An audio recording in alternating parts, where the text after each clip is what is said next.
میرے نہایت معزز احترام معزز سامعین کرام، السلام علیکم ورحمۃ اللہ وبرکاتہ۔ آج ہم یہاں پر ایک مبارک اور مقدس جگہ پر اکٹھے ہیں اور امام الانبیاء، خاتم النبیین، سید الکونین، شفیع المذنبین، محمد رسول اللہ صلی اللہ علیہ وسلم کی سیرت اور عظمت کو اور آپ صلی اللہ علیہ وسلم کے مقام اور مرتبے کو اور اسوہ حسنہ کو آپ کے سامنے بیان کروں گا۔ دعا ہے اللہ رب العزت کی بارگاہ سے کہ رب کائنات مجھے کلمہ حق بیان کرنے کی توفیق عطا فرمائے اور بعد میں ہم سب کو صحیح معنوں میں اس پر عمل کرنے کی بھی توفیق عطا فرمائے۔ چونکہ یہ ربیع الاول کا مہینہ ہے اور اس مہینے کے اندر ہر مکتب کے علماء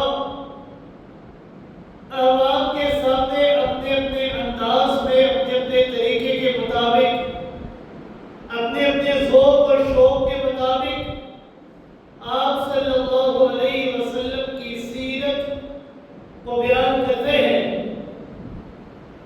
آپ صلی اللہ علیہ وسلم یہ وہ ذات ہے، یہ وہ ہستی ہے، یہ وہ شخصیت ہے کہ سال کا کوئی لمحہ ایسا نہیں ہے کہ جو آپ کے ذکر سے خالی رہتا ہو۔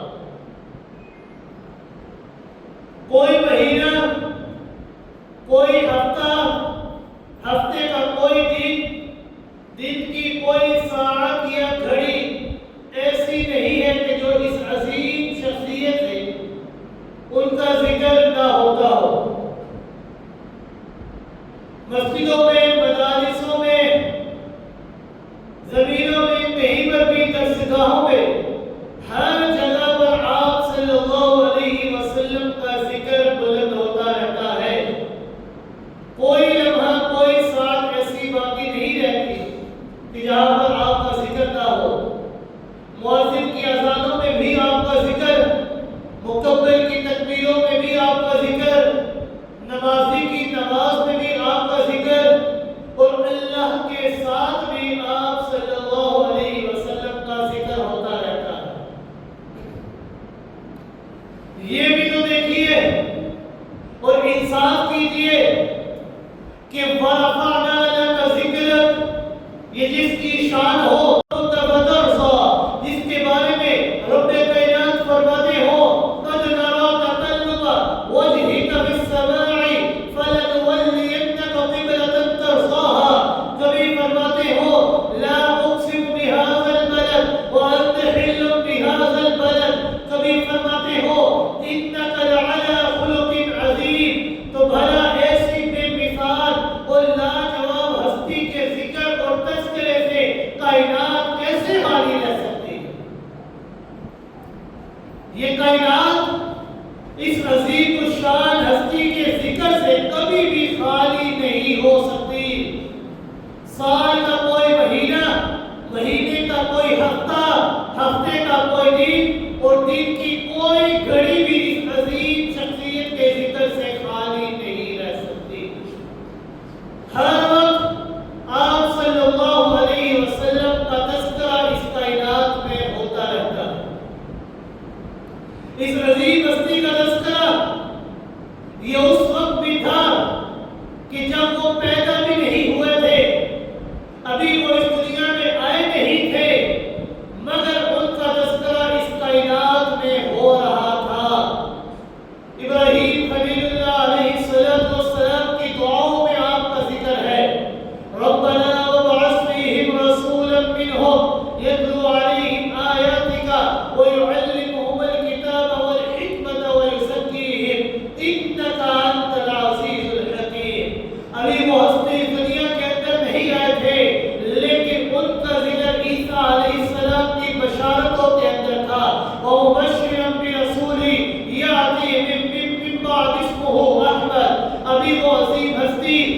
کائنات کے اندر نہیں گئی تھی، ابھی وہ ہستی اس کائنات کو اللہ نے بنایا نہیں تھا، اس کائنات کی تخلیق سے پہلے ہی عالم ارواح کے اندر اللہ رب العزت نے تمام انبیاء کی روحوں سے آپ کی نبوت اور رسالت کا عہد لیا تھا۔ وَإِذْ أَخَذَ اللَّهُ مِيثَاقَ النَّبِيِّينَ لَمَا آتَيْتُكُم مِّن كِتَابٍ وَحِكْمَةٍ ثُمَّ جَاءَكُمْ رَسُولٌ مُّصَدِّقٌ لِّمَا مَعَكُمْ لَتُؤْمِنُنَّ بِهِ وَلَتَنصُرُنَّهُ۔ ابھی آپ اس کائنات کے اندر نہیں آئے تھے، اللہ نے اس کائنات کی تخلیق نہیں فرمائی تھی، اللہ نے کسی بندے کی تخلیق نہیں فرمائی تھی، کوئی پہاڑ نہیں بنائے، کوئی چشمے نہیں جاری فرمائے، کوئی چرند پرند نہیں بنائے، اللہ رب العزت نے عالم ارواح کے اندر ہی آپ کے ذکر کو جاری کر دیا۔ تمام انبیاء کی روحوں سے یہ عہد لے لیا کہ اگر میرا یہ نبی تمہاری نبوت کے درمیان آ جائے، اس کائنات کے اندر آ جائے، تو تمہاری نبوت ختم ہو جائے گی اور تم سب کے سب اس کے امتی بن جاؤ گے۔ کائنات کا کوئی لمحہ، سال کا کوئی مہینہ، مہینے کا کوئی ہفتہ، ہفتے کا کوئی دن اور دن کی کوئی گھڑی ایسی نہیں ہے کہ جہاں پر آپ صلی اللہ علیہ وسلم کا ذکر خیر نہ ہوتا۔ ہر وقت، ہر لمحہ آپ صلی اللہ علیہ وسلم کا ذکر خیر اس دنیا کے اندر جاری اور ساری ہے اور تا قیامت جاری رہے۔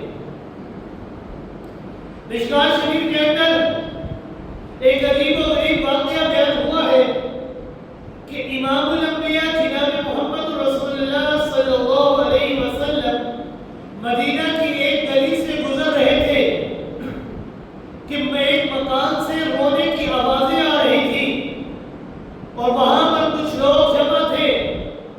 آپ صلی اللہ علیہ وسلم نے سوال فرمایا کہ یہ ماجرا کیا ہے؟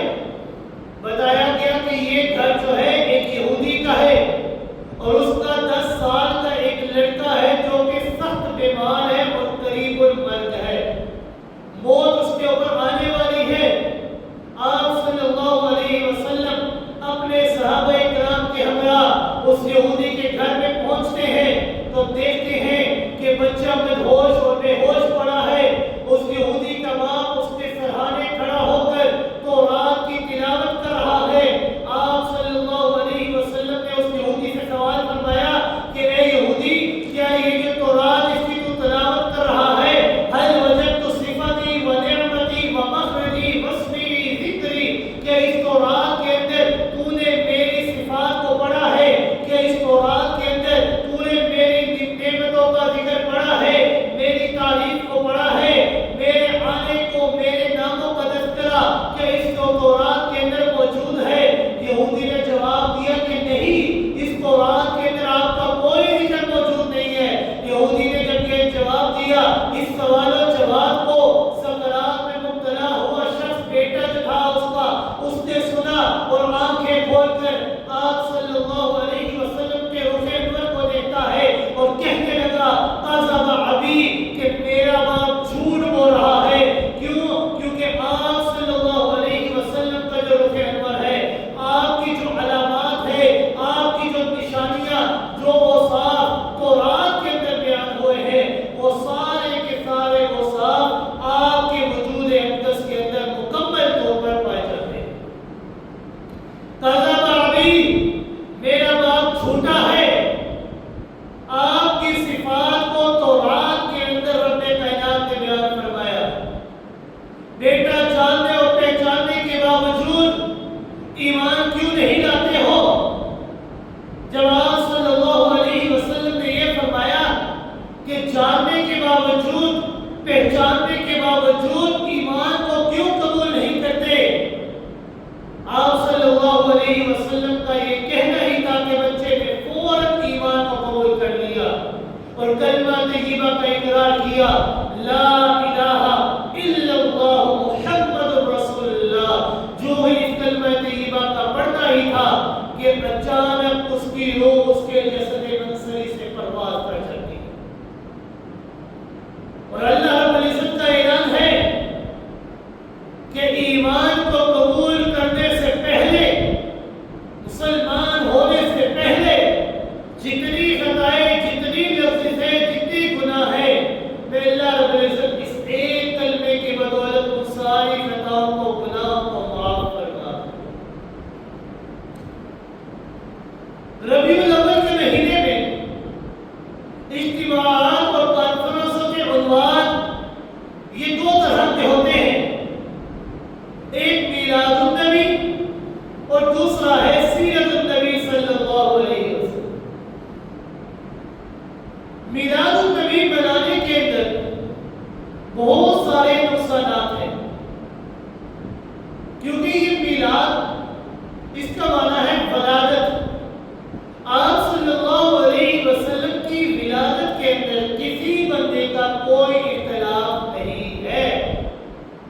چاہے کوئی یہودی ہو، چاہے کوئی عیسائی ہو، چاہے کوئی سکھ ہو، حتیٰ کہ خود آپ صلی اللہ علیہ وسلم کے دور کے مشرکین بھی آپ کی ولادت کا انکار نہیں کرتے۔ لیکن اس میلاد کے منانے کے اندر خرابیاں اور نقصان کیا ہے؟ خود آپ صلی اللہ علیہ وسلم نے اپنی ولادت کو منایا نہیں ہے۔ اللہ رب العزت نے آپ صلی اللہ علیہ وسلم کی تاریخ پیدائش کو مصور رکھا ہے، چھپا کر رکھا ہے۔ اس تاریخ پیدائش کے اندر اختلاف ہے۔ کوئی کہتا ہے کہ آپ ربیع الاخر کے اندر پیدا ہوئے، کوئی کہتا ہے کہ آپ رجب کے مہینے میں پیدا ہوئے، کوئی کہتا ہے کہ آپ رمضان کے مہینے میں پیدا ہوئے، کوئی کہتا ہے کہ آپ 2 ربیع الاول کو پیدا ہوئے، کوئی کہتا ہے کہ آپ 9 ربیع الاول کو پیدا ہوئے، کوئی کہتا ہے کہ آپ 12 ربیع الاول کو پیدا ہوئے۔ اللہ رب العزت نے آپ کی تاریخ ولادت کو جو چھپا کر رکھا، اس کے بیان کرنے کی اصل وجہ ہی یہی تھی، چھپانے کی اصل وجہ ہی یہی تھی کہ لوگ اس تاریخ کو ایک دن کے اندر رکھ کر آپ کو ایک دن کے اندر آپ کا تذکرہ نہ کریں۔ آپ کی تاریخ پیدائش کو اللہ نے چھپا کر رکھا۔ کیوں؟ کیونکہ جب ایک دن پکا ہو جاتا ہے تو اس کے پکے ہو جانے کی وجہ سے کئی خرابیاں شروع ہو جاتی ہیں۔ پہلا نقصان، ولادت رسول اور یوم میلاد منانے پر جس عنصر نے تمام تر زور صرف کیا ہے، اس کا عظیم نقصان اور بڑی بھاری خرابی اور ظلم یہ ہوا ہے کہ کائنات کی اس عظیم ہستی کو اور بے مثال شخصیت کو ہم نے ایک دن کے اوپر محدود کر دیا ہے کہ 12 ربیع الاول آ گیا، ہم نے آپ کی سیرت کو بیان کر دیا، آپ کی ولادت کے تذکرے کر دیا، آپ کی شان کو بیان کر دیا۔ ایک دن کے اندر آپ کی سیرت آپ کو محدود کر دیا گیا ہے۔ لوگوں نے اپنے گھروں کے سامنے، دکانوں کے سامنے جھنڈیاں لگا دی، ڈھیریاں لگا دی، اور میلادی ملا جتنے بھی تھے وہ آپ صلی اللہ علیہ وسلم کی سیرت کو بیان کرنے لگے، آپ کے دن کو بیان کرنے لگے۔ یہ اس نے کہا کہ جو اپنے آپ کو عاشق رسول اور محب نبی جانتا ہے کہ امام الانبیاء جناب محمد رسول اللہ صلی اللہ علیہ وسلم کی آمد اس مبارک دن کے اندر ہوتی ہے، لیکن میں جو کہتا ہوں وہ یہ ہے کہ ایک دن تو ہر بچہ پیدا ہوتا ہے، بچے کے والدین کے لیے، بچے کے رشتہ داروں کے لیے، محلے داروں کے لیے وہ دن بڑا مبارک ہوتا ہے۔ پھر کچھ لوگ عیسائیوں کی نکالی کرتے ہوئے ہر سال اپنے بچے کی سالگرہ مناتے ہیں، اس روز گھروں کو سجاتے ہیں، جھنڈیاں لگاتے ہیں، موم بتیاں روشن کرتے ہیں، رشتہ داروں کو بلاتے ہیں، ان کے بچے کے سر پر کے لباس پہنتے ہیں، مسرت کا اظہار کرتے ہیں۔ ارے کسی کے پیدائش پر ایک دن خوشی کا دن منانا، اس کو مبارک سمجھنا، یہ کوئی بڑی بات نہیں ہے۔ ظالم تو نے اس کائنات کی اس عظیم ہستی کو ایک دن کے اندر محدود کر دیا ہے، لیکن یاد رکھنا آپ صلی اللہ علیہ وسلم کی ذات، آپ صلی اللہ علیہ وسلم کی شخصیت، یہ وہ شخصیت ہے کہ جو جس دن پیدا ہوئے وہ دن بھی مبارک ہے، جو جس ہفتے کے اندر پیدا ہوئے وہ ہفتہ بھی مبارک ہے، جس مہینے کے اندر پیدا ہوئے وہ مہینہ بھی مبارک ہے، جس سال کے اندر پیدا ہوئے وہ سال بھی مبارک ہے، وہ سال جس صدی کے اندر آتا ہے وہ صدی بھی مبارک ہے، وہ صدی جس زمانے کے اندر آتی ہے وہ زمانہ بھی مبارک ہے۔ خود آپ نے دو جہاں صلی اللہ علیہ وسلم نے فرمایا خیر القرون قرنی، تمام زمانوں میں سے بہترین زمانہ وہ میرا زمانہ ہے، میرے زمانے سے بہتر زمانہ کسی اور کا زمانہ نہیں ہو سکتا، کیونکہ آپ صلی اللہ علیہ وسلم کی ذات یہ وہ ذات ہے کہ جو جب زمین پر قدم رکھے خالقہ کائنات اس زمین کی قسمیں کھانے لگ جاتے ہیں، جو چہرہ آسمان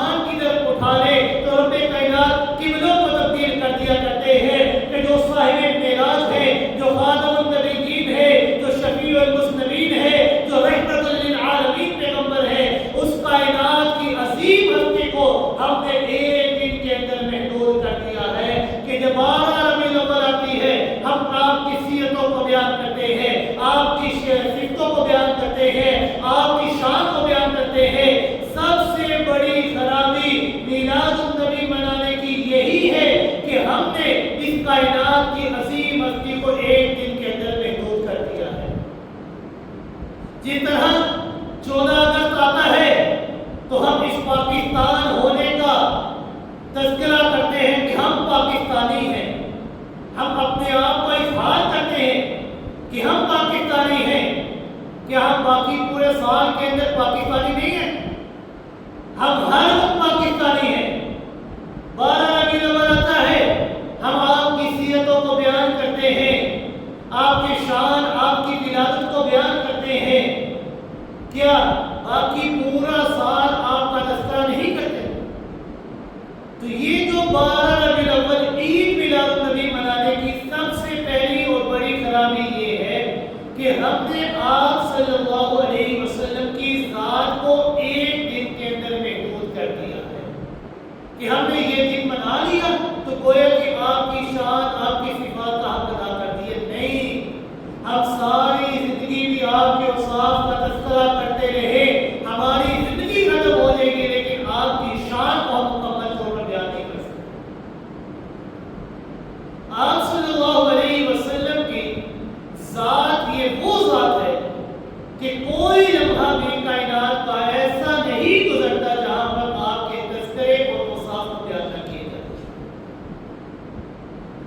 ایک اور خرابی ہے جو عید میلاد النبی ہونے منانے کی وجہ سے ہوتی ہے، اس کی وجہ یہ ہے کہ عوام الناس میں سے اکثر لوگ امام الانبیاء جناب محمد رسول اللہ صلی اللہ علیہ وسلم کی پیدائش کے مقصد اور بعثت کی غرض و غایت کو بھلا دیتے ہیں، اس سے غافل ہو جاتے ہیں، بے خبر ہو جاتے ہیں۔ آپ صلی اللہ علیہ وسلم کی ولادت کا مقصد کیا تھا؟ آپ کی اس کائنات کے اندر بعثت کی غرض و غایت آخر کیا تھی؟ اللہ رب العزت نے تمام انبیاء کی بعثت کی غرض و غایت کو بیان فرمایا، وَمَا أَرْسَلْنَا مِن قَبْلِكَ مِن رَّسُولٍ إِلَّا نُوحِي إِلَيْهِ أَنَّهُ لَا إِلَٰهَ إِلَّا أَنَا فَاعْبُدُونِ کہ ہم نے آپ سے قبل جتنے بھی انبیاء بھیجے تھے اور آپ کو بھیجا تو آپ کی بعثت کی غرض و غایت ہم نے یہ بنائی تھی کہ آپ نے لوگوں کو یہ بتانا ہے کہ اللہ کے علاوہ کوئی معبود نہیں، اللہ اکیلا ہے اور ہم نبی ہیں۔ اللہ رب العزت نے اپنے احکامات کو ہمارے ذریعے آپ لوگوں تک پہنچایا ہے۔ ہمارا پیغام، ہماری غرض و غایت، ہمارا بعثت کا مقصد صرف یہ ہے کہ ہم نے آپ لوگوں کو بتانا ہے کہ آپ نے اس کائنات کے اندر رہتے ہوئے کس کی عبادت کرنی ہے، کس کے سامنے اپنی پیشانی کو جھکانا ہے، کس کے سامنے اپنی جھولیوں کو پھیلانا ہے، اور وہ سوائے اللہ کے اور کوئی نہیں ہو سکتا۔ آپ کی بعثت اور کی غرض و غایت جب عید میلاد النبی منائی جاتی ہے تو بعثت کی غرض و غایت سے لوگ غافل ہو جاتے ہیں، وہ یہ سمجھ بیٹھتے ہیں کہ پورے دین کی اصل اور جڑ اور خلاصہ یہ کہ 12 ربیع الاول کو آپ کا میلاد مناؤ، گھروں کو، بازاروں کو، مجلسوں کو سجاؤ، خوشی اور مسرت کا اظہار کرو، سب سے ضروری اور اہم ترین کام یہ ہے، اور باقی پورا سال چاہے جو مرضی کرتے رہو۔ نہیں، ہمارا کام یہ ہونا چاہیے کہ ہم سارا سال، ساری زندگی آپ صلی اللہ علیہ وسلم کے بتائے ہوئے طریقے کے مطابق اپنی زندگی کو بسر کریں۔ آپ کی بعثت کا مقصد تھا کہ آپ نے آ کر لوگوں کو بتایا کہ لوگوں اللہ کی عبادت کرنی ہے، اور عبادت کا سب سے پہلا طریقہ کیا ہے؟ سب سے پہلا فرض کیا ہے؟ 5 وقت کی نماز ادا کرنی ہے۔ لیکن جب 12 ربیع الاول آتا ہے، جو لوگ اپنے آپ کو عاشق رسول اور محب نبی ہونے کا دعویٰ کرتے ہیں، مؤذن کی اذان کانوں میں پڑتی ہے، مسجدیں پھر بھی خالی رہتی ہیں، تو کیا ہم عاشق رسول ہیں؟ نہیں، آپ صلی اللہ علیہ وسلم کی اطاعت تب ہوگی کہ جب ہم آپ کے بتائے ہوئے طریقے کے مطابق عمل کریں گے۔ آپ صلی اللہ علیہ وسلم کی ولادت کے اندر کسی قسم کا کوئی اختلاف نہیں ہے، کوئی بندہ، کوئی انسان اس بات کا انکار نہیں کرتا کہ آپ اس دنیا کے اندر پیدا نہیں ہوئے۔ سارے مانتے ہیں، سارے اقرار کرتے ہیں کہ نبی کریم صلی اللہ علیہ وسلم کے زمانے کے مشرکین، یہود و نصارہ سے لے کر آج تک کے کفار اور ملحدین آپ صلی اللہ علیہ وسلم کی ولادت کے قائل نہیں ہیں۔ سارے کے سارے آپ کی ولادت کے قائل ہیں۔ کیا ابو جہل نہیں مانتا تھا کہ آپ صلی اللہ علیہ وسلم پیدا نہیں ہوئے؟ وہ مانتا تھا۔ کیا امیہ کو اقرار نہیں تھا کہ آپ صلی اللہ علیہ وسلم پیدا نہیں ہوئے؟ وہ مانتا تھا کہ آپ پیدا ہوئے۔ کیا عتبہ نہیں مانتا تھا؟ سارے کے سارے مانتے تھے۔ آپ کی ولادت کے اندر کوئی اختلاف نہیں ہے۔ اصل اختلاف یہ ہے کہ ہماری زندگی کے اندر عمل کیا ہونا چاہیے۔ کیا نبی کریم صلی اللہ علیہ وسلم کی پیدائش منانے سے ہماری عملی زندگی کے اندر کیا تعلق پیدا ہوتا ہے؟ اصل اختلاف اس بات پر۔ ولادت کے اندر کوئی اختلاف نہیں ہے، سارے مانتے ہیں، سارے ماری اقرار کرتے ہیں۔ کیا میری اور آپ کی عملی زندگی آپ صلی اللہ علیہ وسلم کی ولادت سے وابستہ ہے؟ میری اور آپ کی عملی زندگی جو ہے وہ محض آپ صلی اللہ علیہ وسلم کی پیدائش سے تعلق نہیں رکھتی۔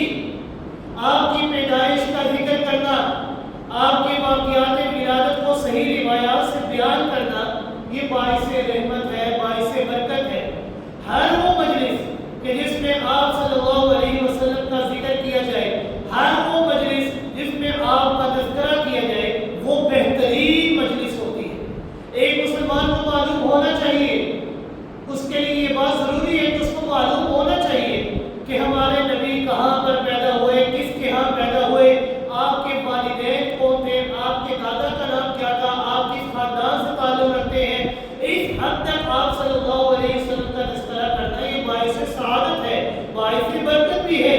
لیکن جہاں پر بات رہ جاتی ہے ہماری، میری اور آپ کی عملی زندگی کی، وہ صرف میلاد سے وابستہ نہیں، وہ صرف آپ کی ولادت سے وابستہ نہیں۔ میری اور آپ کی تجارت کا تعلق آپ صلی اللہ علیہ وسلم کی ولادت سے نہیں ہے۔ میری اور آپ کی خوشی اور غمی کا تعلق یہ آپ صلی اللہ علیہ وسلم کی ولادت سے نہیں ہے۔ میری اور آپ کی شادی اور نکاح کا تعلق یہ آپ صلی اللہ علیہ وسلم کی ولادت سے نہیں ہے۔ میرے اور آپ کے رہن و سہن کا تعلق، معاملات کا تعلق، اخلاقیات کا تعلق، لین دین کا تعلق، معیشت کا تعلق، سیاست کا تعلق، عدالت و حکومت کا تعلق، یہ ساری چیزوں کا تعلق آپ کی ولادت سے نہیں ہے، بلکہ ہماری عملی زندگی کا تعلق آپ صلی اللہ علیہ وسلم کی زندگی سے، اس زندگی سے وابستہ ہے کہ جو ولادت کے 40 سال کے بعد شروع ہوتی ہے۔ جب آپ صلی اللہ علیہ وسلم نے اعلان کیا قولوا لا الہ الا اللہ تفلحوا، کہ اے لوگوں اس بات کو مان لو کہ اللہ کے علاوہ کوئی معبود نہیں ہے تو تم کامیاب ہو جاؤ۔ ہماری عملی زندگی آپ کے احکامات اور سیرت کے مطابق ہونے چاہیے۔ ہماری چیزوں کا تعلق آپ کی ولادت کے ساتھ نہیں ہے۔ ہماری زندگی کا تعلق، عملی زندگی کا تعلق وہ ہے 40 سال کی زندگی کے بعد جو 23 سالہ زندگی ہے نبوت والی، اس کے ساتھ کہ جس میں آپ صلی اللہ علیہ وسلم نے ہمیں رہن سہن کی چیزوں کے بارے میں بتایا، ہمیں معاملات کے بارے میں بتایا، ہمیں اخلاقیات کے بارے میں بتایا، ہمیں لین دین کے بارے میں بتایا، ہمیں سود کے بارے میں بتایا، ہمیں ایک دوسرے کے سارے بات کرنے کے بارے میں بتایا، حتیٰ کہ سونے، جاگنے، اٹھنے، بیٹھنے، پیشاب کرنے، تھوکنے کے ہر چیز کے بارے میں آپ صلی اللہ علیہ وسلم نے بتایا۔ تو گویا کہ ہماری عملی زندگی کا تعلق آپ کی ولادت سے نہیں بلکہ اس زندگی کے ساتھ ہے کہ جو 40 سال کی زندگی کے بعد آپ کو نبوت والی زندگی ملی، اس کے ساتھ۔ اور پھر ذرا غور کیجیے کہ امام الانبیاء جناب محمد رسول اللہ صلی اللہ علیہ وسلم کی بعثت کی غرض و غایت یہ تھی کہ لوگوں اس بات کو تسلیم کرو کہ میں فلاں تاریخ میں پیدا ہوا ہوں، مانو کہ میری والدہ کا نام آمنہ ہے،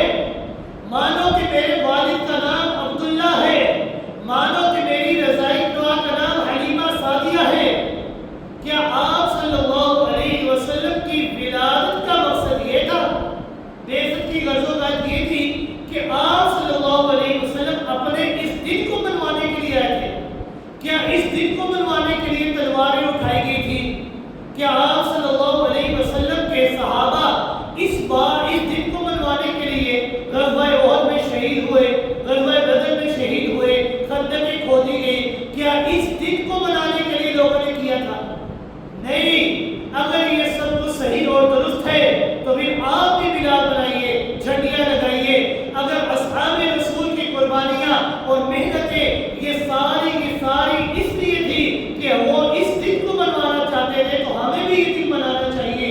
لیکن یاد رکھیے گا آپ صلی اللہ علیہ وسلم اور صحابہ کرام رضوان اللہ تعالیٰ علیہم اجمعین نے اپنی جانوں کے نذرانے پیش کیے، اپنی مالوں کو قربان کیا۔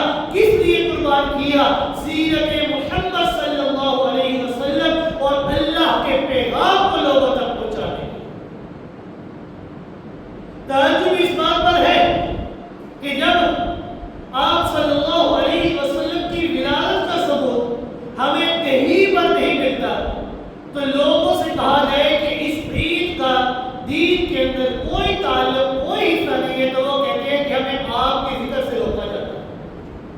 تو آئیے ہمارے لیے سب سے اصل کتاب اور سب سے بہترین نمونہ آپ صلی اللہ علیہ وسلم کی اس دنیا سے چلے جانے کے بعد اللہ رب العزت نے ہمیں ہدایت کے لیے جو چیز، جو تحفہ، جو نعمت عطا فرمائی ہے، وہ ہے قرآن مقدس جیسی عظیم الشان اور لاریب اور بے عیب کتاب۔ یہ قرآن مقدس کے اندر یا احادیث نبویہ کے اندر کہیں پر بھی، کسی موقع پر بھی اللہ رب العزت نے آپ صلی اللہ علیہ وسلم کی ولادت کا تذکرہ کیا ہو، یا جشن عید میلاد النبی کے بارے میں ہمیں قرآن مقدس کے اندر کوئی آیت، کوئی لفظ ایسا مل جاتا ہو کہ جہاں پر اللہ نے ہمیں حکم دیا ہو۔ لیکن جب قرآن مقدس کے اندر غور و فکر کیا جاتا ہے تو قرآن مقدس کی ہر آیت اس بات سے مکمل طور پر خاموش ہے۔ قرآن کا کوئی سپارہ، کوئی رکوع، کوئی آیت ایسی نہیں ہے کہ جہاں پر آپ صلی اللہ علیہ وسلم کا تذکرہ کیا گیا، آپ کی ولادت کو بیان کیا گیا۔ قرآن مقدس میں اللہ تعالیٰ کے بعد اس عظیم ہستی اور لاجواب شخصیت کی اطاعت اور اتباع کا حکم دیا گیا ہے۔ وہ ذات گرامی اور کوئی نہیں بلکہ آپ صلی اللہ علیہ وسلم کی ذات اور شخصیت ہے۔ اللہ رب العزت نے فرمایا قُلْ إِن كُنتُمْ تُحِبُّونَ اللَّهَ فَاتَّبِعُونِي يُحْبِبْكُمُ اللَّهُ، کہ اگر تم اس بات کا دعویٰ کرتے ہو کہ تم اللہ سے محبت کرتے ہو تو اللہ کی محبت کے لیے شرط یہ ہے کہ تم میرے محبوب کی اطاعت کرو، آپ صلی اللہ علیہ وسلم کی تابعداری کرو۔ جب تم ان کی تابعداری کرو گے میں اللہ تمہارے تمام گناہوں کو معاف فرما دوں۔ ایک مقام پر اللہ نے فرمایا وَمَا آتَاكُمُ الرَّسُولُ فَخُذُوهُ وَمَا نَهَاكُمْ عَنْهُ فَانْتَهُوا، کہ جس چیز کا حکم میرے نبی تمہیں دے تمہارے اوپر یہ لازم ہے کہ تم وہ کام کرو، وَمَا نَهَاكُمْ عَنْهُ فَانْتَهُوا، اور جس چیز سے روکے تو تمہارا یہ کام اور یہ فرض ہونا چاہیے کہ تم اس کام سے فوراً رک جاؤ۔ تو قرآن مقدس کے اندر ہمیں کہیں پر بھی عید میلاد النبی کی کوئی آیت نہیں ملتی۔ تو پھر آئیے احادیث نبویہ کے اندر دیکھ لیتے ہیں، کیا احادیث نبویہ کے اندر کوئی ایسی حدیث ہمیں ملتی ہے کہ جہاں پر آپ صلی اللہ علیہ وسلم نے ہمیں حکم دیا ہو کہ اے لوگوں میری تاریخ ولادت کو مناؤ، میری تاریخ ولادت کے اوپر جھنڈیاں لگاؤ، گلیوں کو سجاؤ، مجلسوں کو سجاؤ،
کسی بھی نبی کی ولادت والے دن خوشی اور مسرت کا اظہار نہ کرنا، یہ اس بات کی دلیل ہے کہ ولادت کا اس دین کے اندر کوئی تعلق نہیں ہے۔ آپ کی ولادت کے اندر کوئی اختلاف نہیں ہے، کسی مذہب کا، کسی بندے کا، کسی عقیدے کا اختلاف نہیں کہ آپ اس دنیا کے اندر پیدا نہیں ہوئے۔ ہر بندہ اس بات کا اقرار کرتا ہے کہ آپ صلی اللہ علیہ وسلم اس کائنات کے اندر مبعوث ہوئے، آپ نے اپنا اللہ کا پیغام، اپنے احکامات ہم لوگوں تک پہنچائے۔ ہماری ذمہ داری ہے کہ اپنے آپ کے احکامات کے اوپر عمل کرنا ہے۔ ہماری عملی زندگی کا تعلق آپ کی نبوت والی زندگی کے ساتھ ہوتا ہے، اور پھر آپ صلی اللہ علیہ وسلم نے کسی نبی کی ولادت کا دن نہ بنایا، یہ اس بات کا دلیل ہے، ثبوت ہے کہ عید میلاد کا اس دنیا کے اندر اس دین کے ساتھ کوئی تعلق، کوئی حصہ نہیں ہے۔ کیونکہ جو بڑی خرابی وہ یہ ہے کہ جب ہم نے ایک دن مقرر کر دیا 12 ربیع الاول کہ ہم نے اس دن آپ صلی اللہ علیہ وسلم کی ولادت کے دن کو منانا ہے، تو جب ہم اس دن کو مقرر کر دیتے ہیں، ایک دن مقرر کرنے کی وجہ سے جو سب سے بڑی خرابی آتی ہے وہ یہ ہے کہ اس کائنات کی عظیم ہستی کو ہم نے ایک دن کے اندر محدود کر دیا کہ ہم نے ایک دن آپ کی ولادت کو منا لیا تو ہم نے اپنا حق ادا کر دیا۔ نہیں، ہم ساری زندگی بھی آپ کے بتائے ہوئے احکامات کے مطابق گزار لیں، تب بھی آپ کی قدموں کی خاک کے برابر نہیں آ سکتے۔ کیا آپ صلی اللہ علیہ وسلم کے جو صحابہ تھے، ساتھی تھے، کیا ہم ان سے زیادہ عاشق رسول ہیں؟ کیا ہم ان سے زیادہ محب نبی ہیں؟ کیا ہم ان سے زیادہ آپ صلی اللہ علیہ وسلم سے محبت کرتے ہیں؟ نہیں۔ صحابہ کرام رضوان اللہ تعالی علیہم اجمعین سے زیادہ محبت ہم نہیں کر سکتے، کیونکہ صحابہ کرام رضوان اللہ تعالی علیہم اجمعین یہ وہ ہستیاں ہیں، یہ وہ شخصیات ہیں کہ جنہوں نے آپ صلی اللہ علیہ وسلم کی خاطر اپنے وطن کی قربانی دی، اپنا گھر بار چھوڑ دیا، اپنا کاروبار چھوڑ دیا، اپنا مال و متاع چھوڑ دیا، اپنے بچوں کو چھوڑ دیا، دکھ برداشت کیے، تکلیفیں برداشت کیے، اپنے خونوں کا نذرانہ پیش کیا، لیکن آپ صلی اللہ علیہ وسلم کے اوپر ایک آنچ بھی آنے نہیں۔ کیا ہم ان سے زیادہ محبت کا دعویٰ کرتے ہیں؟ نہیں، ہم ان سے محبت سے آگے نہیں بڑھ سکتے۔ جو محبت وہ آپ صلی اللہ علیہ وسلم سے کرتے ہیں، ہم اس محبت کا مقابلہ نہیں کر سکتے۔ تو کیا کسی ایک صحابی نے آپ صلی اللہ علیہ وسلم کی ولادت کے دن کو منایا ہے، عید میلاد النبی کا منایا ہے؟ نہیں۔ جس طرح قرآن مقدس کی آیات اس دن کے بارے میں خاموش ہے، احادیث نبویہ اس دن کے بارے میں خاموش ہے، اسی طرح صحابہ کرام رضوان اللہ تعالی علیہم اجمعین کا عمل بھی اس بارے میں خاموش ہے کہ انہوں نے بھی کوئی ایسا کام ایسے دن میں نہیں منایا، آپ کی ولادت کے دن کو نہیں منایا۔ سیدنا صدیق اکبر رضی اللہ تعالی کو کیا آپ جانتے ہیں؟ ابوبکر صدیق رضی اللہ تعالی جو خلیفہ اول ہے، ہر خیر اور نیکی کے کام میں جس کا پہلا نمبر ہے، جو رفیق نبوت بھی ہے، جو صدیق بھی ہے، عتیق بھی ہے، جس نے پورے گھر کا سامان محمد عربی کے ایک اشارے کے اوپر قربان کر دیا، جس نے پورا باپ اور جوان بیٹیاں محمد عربی کے اوپر نچھاور کر دی۔ ارے صدیق اکبر سے بڑھ کر سچی محبت اور عقیدت کس طرح ہو سکتی ہے کہ وہ نبی کریم صلی اللہ علیہ وسلم کی وفات کے بعد متفقہ طور پر، کسی کا کوئی اختلاف نہیں ہے، متفقہ طور پر خلیفۃ المسلمین بنے اور 2 سال کا خلیفہ رہے، 2 سال سے زائد عرصے کا خلیفہ رہے۔ ان کے دور نبوت کے اندر، دور خلافت کے اندر 2 مرتبہ 12 ربیع الاول کا دن آیا۔ کیا سیدنا صدیق اکبر رضی اللہ تعالی نے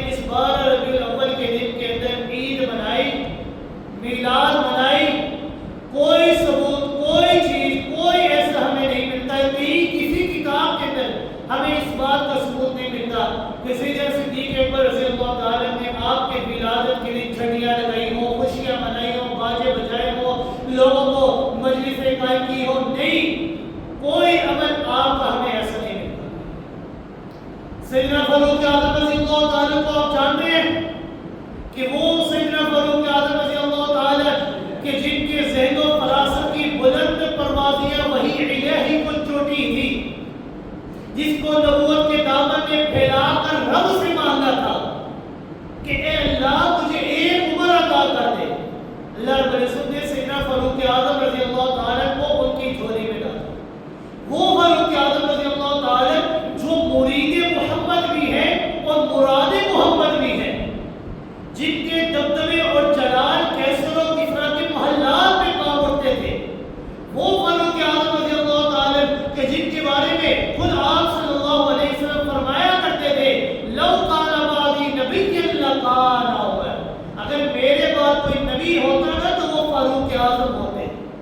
وہ فاروق اعظم کہ جس گلی سے گزرے شیطان اس گلی کے اندر دوبارہ داخل نہیں ہوتا۔ وہ خلیفہ ثانی اور رضا ثانی بھی جو تقریباً 10 سال تک عدل و انصاف سے حکومت کرتے رہے، ان کے دور حکومت میں 10 سال 12 ربیع الاول کا دن آیا، کیا سیدنا فاروق اعظم رضی اللہ تعالیٰ نے میلاد اور جشن میلاد النبی منایا؟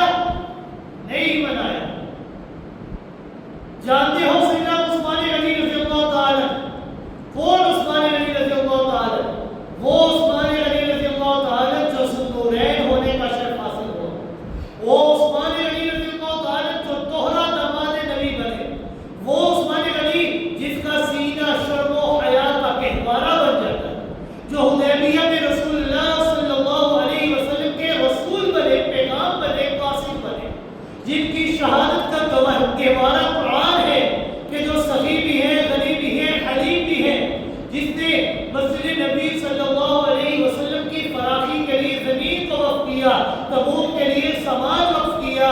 ارے نبی کریم صلی اللہ علیہ وسلم سے پیار اتنا کہ وفات کے دن پڑتے غم سے زبان تک بند ہو جاتی۔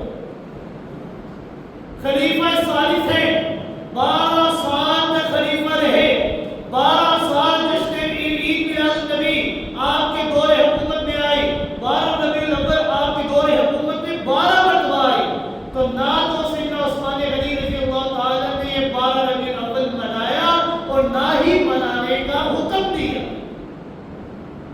اسی طرح کیا تم جانتے ہو کہ حضرت علی رضی اللہ تعالیٰ کون تھے؟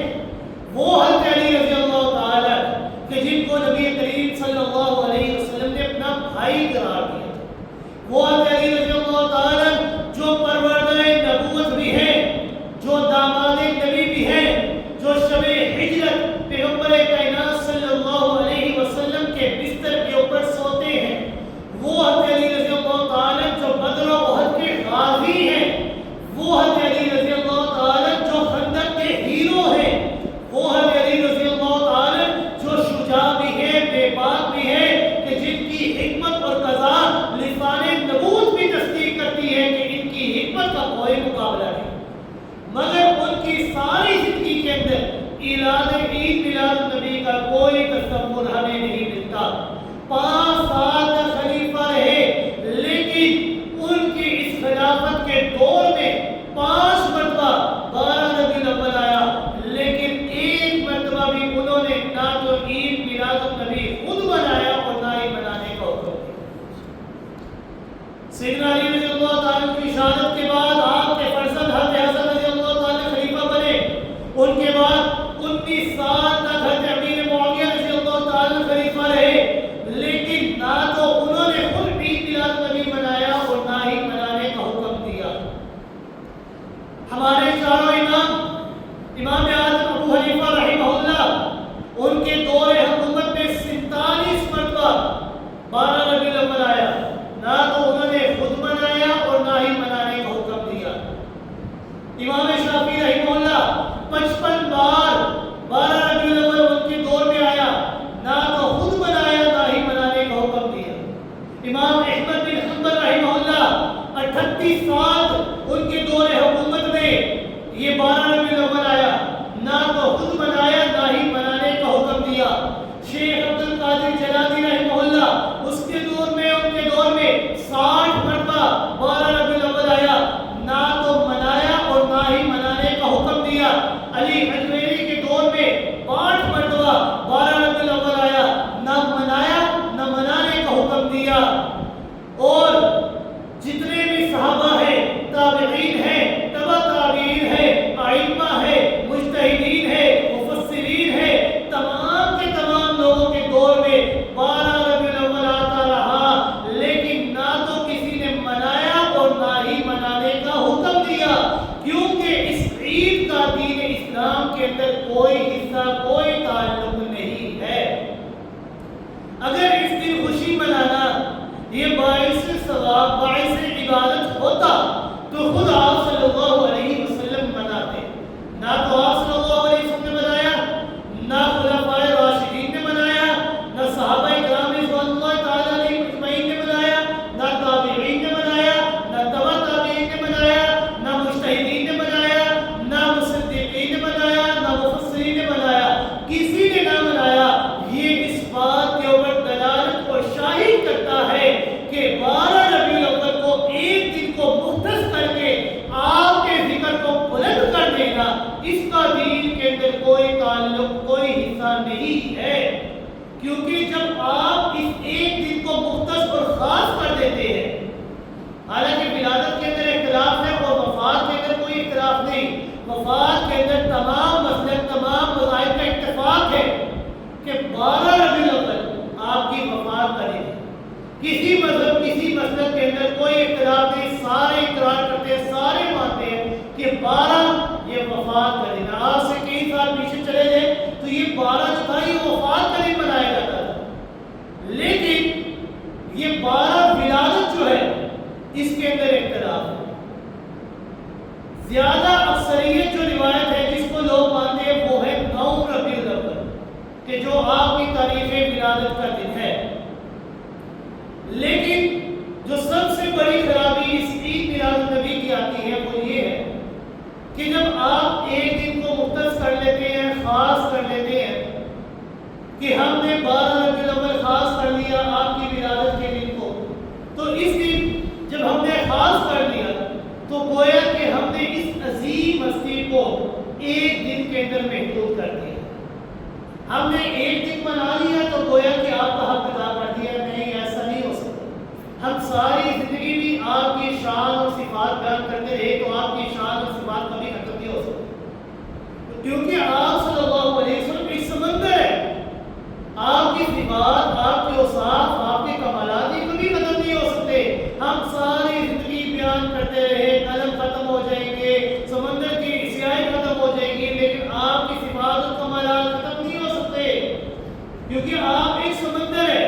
تو کس طرح ہم 12 ربیع الاول ایک دن کو خاص کر کے آپ کی ولادت کو منائیں اور آپ کی اس ذات کو، اس شخصیت کو ایک محدود دن کے اندر مقرر کر دیں اور یہ بات کریں کہ ہم نے ایک دن آپ کی شان کو بیان کر دیا تو گویا کہ ہم نے حق ادا کر دیا. نہیں، ہم آپ کی شان کا حق ادا نہیں کر سکتے.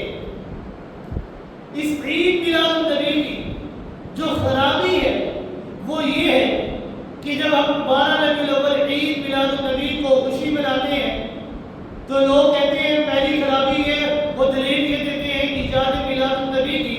وہ کہتے ہیں کہ جب عیسائی اپنے نبی کی پیدائش کی رات کو عید اکبر کہتے ہیں کہ عیسیٰ علیہ السلام پیدا ہوئے، اس دن کو وہ عید اکبر کہتے ہیں، تو مسلمانوں کو تو ان سے زیادہ اپنے نبی کی تکریم اور تعظیم کرنی چاہیے. ذرا دیکھیں کتنا خوبصورت استدلال ہے کہ یہ سب کچھ عید میلاد النبی کی تقالی کے طور پر کرتے ہیں. یاد رکھیے گا آپ صلی اللہ علیہ وسلم کی ذات کی وہ ذات ہے کہ 6 صدیاں آپ کی ولادت کے دن سے خاموش ہے.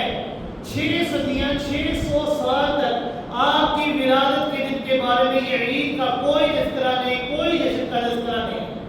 حضرت عیسیٰ علیہ السلام کا دن کے پہلے دن سے ہی مقرر تھا، تو لوگ ان کا دن اس لیے منایا کرتے تھے کہ ان کا دن یہ قرون اولیٰ سے، ان کی زندگی سے ہی ثابت تھا کہ آپ اس دن پیدا ہوئے، تو لوگ ان کے دن کو عید اکبر کہتے ہیں، خوشی مناتے ہیں. لیکن آپ صلی اللہ علیہ وسلم کی تاریخ ولادت کو اللہ نے پوشیدہ ہی اس لیے کیا کہ آپ کو ایک دن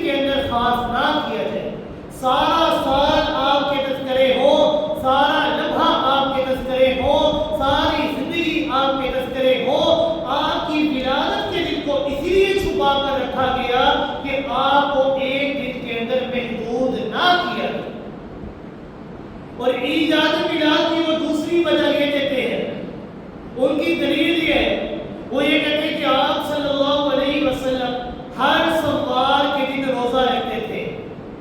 آپ صلی اللہ علیہ وسلم کا طریقہ کار کا دستور تھا کہ آپ ہر سوموار کو روزہ رکھا کرتے تھے۔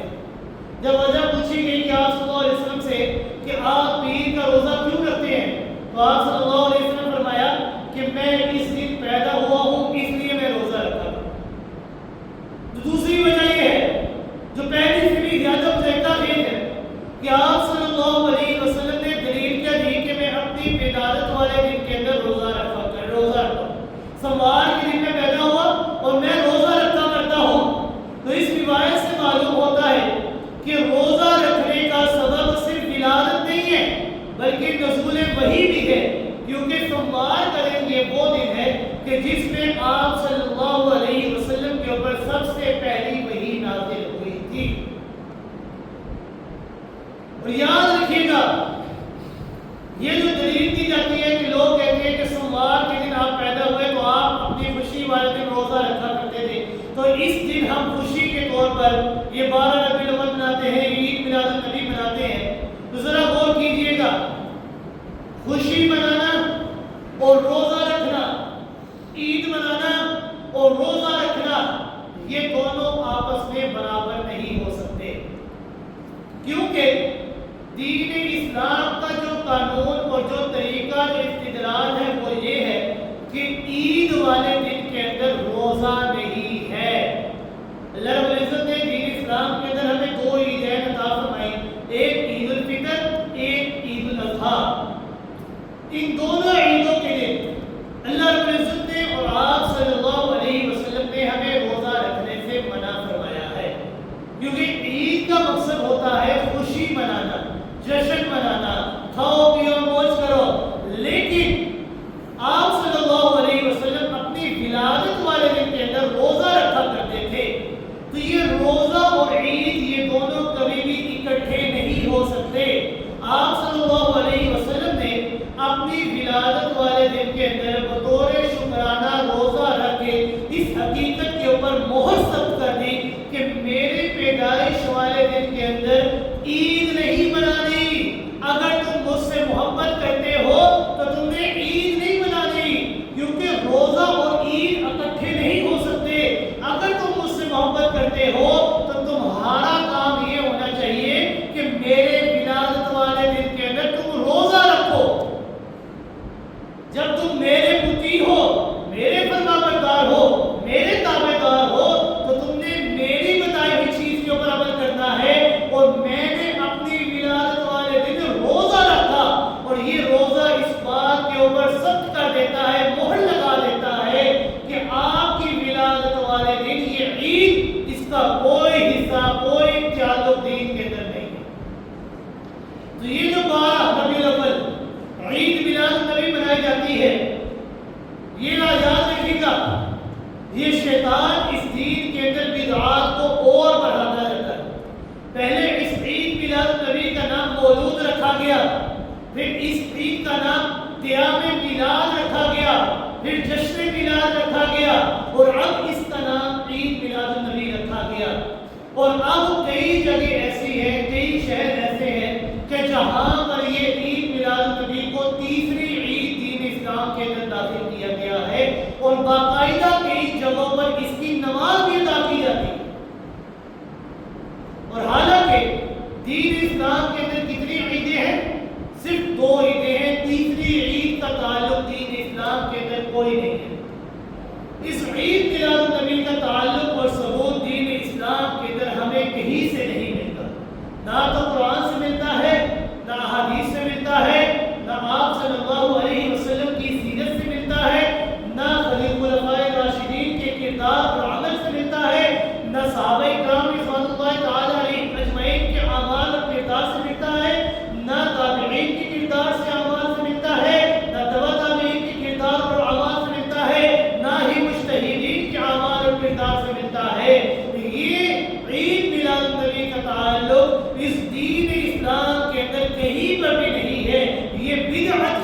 اور یہ بدعت سوچی بچی ہے. اگر کوئی انسان اس بدعت کو اجاگر کرتا ہے تو یاد رکھیے گا اللہ صلی اللہ علیہ وسلم نے فرمایا کل بدعت ضلالہ وکل ضلالۃ فی النار. ہر بدعت یہ گمراہی ہے اور گمراہی انسان کو جہنم کے اندر داخل کر دیا کرتی ہے. اور صرف اتنا ہی نہیں، یہ بدعت کرنا یہ اتنا بڑا گناہ ہے کہ جب انسان کوئی بدعت کرتا ہے تو اپنے آپ کو صرف جہنم کی آگ کے اندر نہیں دھکیلتا، بلکہ اس بدعت کی وجہ سے اللہ رب العزت اس دین اسلام سے ایک سنت کو بھی اٹھا لیا کرتے ہیں. تو ذرا سوچیں، اپنی زندگی کے اندر غور و فکر کریں، ہم کتنی سنتوں سے محروم ہو چکے ہیں. داڑھی رکھنا آپ کی سنت، شلوار کو ٹخنوں سے اوپر رکھنا آپ کی سنت، زلفیں رکھنا آپ کی سنت، سفید کپڑے پہننا آپ کی سنت، نظروں کو نیچے رکھ کر چلنا آپ کی سنت. کتنی سنتیں ہیں جن کو ہم اپنے پاس کو بھی نہیں رکھتے، ہم کسی کی پرواہ نہیں کرتے. تو کتنی سنتوں سے ہم محروم ہو چکے ہیں. یہ کیوں ہو رہا ہے؟ کیونکہ ہم دعوے تو کرتے ہیں، ہمارے دعوے ہیں، میرے اور آپ کے دعوے ہیں کہ ہم اللہ اور اس کے رسول سے محبت کرتے ہیں، ہم ان کی محبتوں کے دم بڑھتے ہیں، ہم عاشق رسول ہیں، ہم محب نبی ہیں. لیکن ہمارے جو کردار ہے نا، ہمارے جو اعمال ہیں، ہمارا کوئی ایک عمل بھی اللہ اور اس کے رسول کے بتائے ہوئے طریقے کے مطابق نہیں ہے. اسی وجہ سے یہ ساری مشکلات، یہ سارے عذابات، یہ تکلیفیں ہمارے اوپر آ رہی ہیں. تو اگر ہم اس دنیا کے اندر بھی کامیاب ہونا چاہتے ہیں اور آخرت میں بھی کامیاب ہونا چاہتے ہیں تو ہمارا اصول یہ ہونا چاہیے کہ ہم اللہ اور اس کے رسول کے بتائے ہوئے طریقے کے مطابق اپنی ساری زندگی کو بسر کریں. اللہ رب العزت سے دعا ہے کہ اللہ رب العزت صحیح معنوں میں ہمیں